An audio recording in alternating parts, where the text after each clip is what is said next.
Hi friends, welcome to our channel.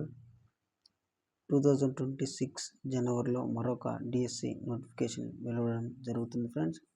ఆసక్తి ఉన్న వాళ్ళు ప్రతి ఒక్కరూ ఈ డిఎస్సి నోటిఫికేషన్కు అప్లికేషన్ చేసుకోవచ్చు ఫ్రెండ్స్. అలాగే పూర్తి వివరాలు ఈ వీడియో ద్వారా తెలియజేస్తాను ఫ్రెండ్స్. ఎవరైనా మన ఛానల్ను సబ్స్క్రైబ్ చేయకుంటే ఖచ్చితంగా సబ్స్క్రైబ్ చేసుకోండి ఫ్రెండ్స్. ఇలాంటి మోర్ ఇంపార్టెంట్ విషయాలు మీ ముందుకు తీసుకొస్తానని భావిస్తున్నాను. వీడియోలోకి వెళ్దాం ఫ్రెండ్స్. నవంబర్లో టెట్ ఉండడం జరుగుతుంది ఫ్రెండ్స్. ఇక్కడ నవంబర్లో టెట్ చేయడం అనేది వీళ్ళు నిర్వహిస్తారని మెన్షన్ చేయడం జరిగింది. జనవరిలో డిఎస్సి ఉంటుందని కూడా ఇక్కడ మనకు తెలియజేయడం జరిగింది ఫ్రెండ్స్. అలాగే హామీ ప్రకారమే నోటిఫికేషన్లు అనేది ఇక్కడ వీళ్ళు మెన్షన్ చేశారు ఫ్రెండ్స్. అలాగే అభ్యర్థులందరూ సన్నద్ధం కాండి అని ఇక్కడ వీళ్ళు మెన్షన్ చేయడం జరిగింది ఫ్రెండ్స్. అలాగే విద్యాశాఖ మంత్రి గారు చెప్పడం, మన నారా లోకేష్ గారు కూడా ఇక్కడ వీళ్ళు కూడా మెన్షన్ చేయడం జరిగింది ఫ్రెండ్స్. అలాగే మిగతా విషయాలు తెలుసుకుందాం ఫ్రెండ్స్. డిఎస్సి ద్వారా టీచర్ పోస్టులు భర్తీ ఇచ్చిన హామీకి కట్టుబడి నవంబర్ చివరి వారంలో టెట్ నిర్వహించడం జరుగుతుందని ఇక్కడ చెప్పారు ఫ్రెండ్స్. 2026 జనవరిలో డిఎస్సి ఉంటుంది.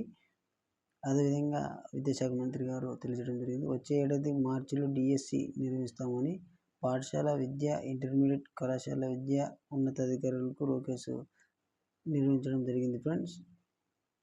అలాగే ఈ మెగా డిఎస్సి ప్రక్రియ మొత్తం 2026 కొత్త విద్య ప్రారంభమయ్యేలోపు ఈ అయిపోగొట్టాలని ఇలా ఒక ప్రణాళిక నిర్వహించడం కూడా జరిగింది ఫ్రెండ్స్. ఇక్కడ చూడండి మీరే, టెట్ డిఎస్సి పరీక్ష అభ్యర్థులందరికీ సంసిద్ధం కావాలని కోరారు. వచ్చే విద్యా సంవత్సరం ప్రారంభం నాటికి కొత్త ఉపాధ్యాయులు విధుల్లో చేరేలా వీళ్ళు ప్రణాళిక అనేది తీసుకోవడం జరిగిందని వీళ్ళు ఇక్కడ మనకు మెన్షన్ చేశారు ఫ్రెండ్స్. కొంచెం గమనించగలరని నేను భావిస్తున్నాను.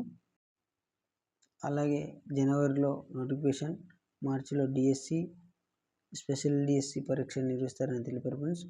ఉపాధ్యాయులు సమస్యలకు సంబంధించి 423 విన్నపాలు రాగా 200 పరిష్కరించామని, మిగిలినవి విధాన ఆర్థికపరమైన అంశాలను సంబంధించిన అధికారులు తెలిపారు.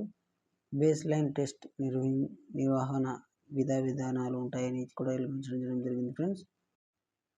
10వ తరగతి విద్యార్థులు డిసెంబర్ నాటికి సిలబస్ పూర్తి చేసి ఆ తర్వాత 100 రోజులు ప్రణాళిక ద్వారా మెరుగైన ఫలితాలు సాధనకు కృషి చేయాలని లోకేష్ తెలిపారు ఫ్రెండ్స్. చూడండి ఫ్రెండ్స్, మొత్తం మనకు డిఎస్సి నోటిఫికేషన్ అంతా మార్చిలోగా చేయాలని మంత్రి నారా లోకేష్ గారు నిర్వహించడం జరిగింది ఫ్రెండ్స్. అలాగే అందరూ ఆసక్తిగా ఉంటున్నారని భావిస్తున్నాను. అలాగే ఈ వీడియో ద్వారా మీకు ఏదైనా డౌట్ ఉన్నా నాకు ఖచ్చితంగా కామెంట్ బాక్స్ ద్వారా తెలియజేయండి ఫ్రెండ్స్. మీకు ఖచ్చితంగా రిప్లై ఇస్తాను. అలాగే మన ఛానల్ ఎవరైనా సబ్స్క్రైబ్ చేయండి, ఖచ్చితంగా సబ్స్క్రైబ్ చేసుకోండి ఫ్రెండ్స్. ఈ డిఎస్సికి సంబంధించి 2026 జనవరికి సంబంధించిన నోటిఫికేషన్కు ఏదైనా డౌట్ ఉన్నా నాకు ఖచ్చితంగా కాంటాక్ట్ అవ్వండి ఫ్రెండ్స్. మీకు ఖచ్చితంగా రిప్లై ఇస్తానని భావిస్తున్నాను. Thank you so much friends.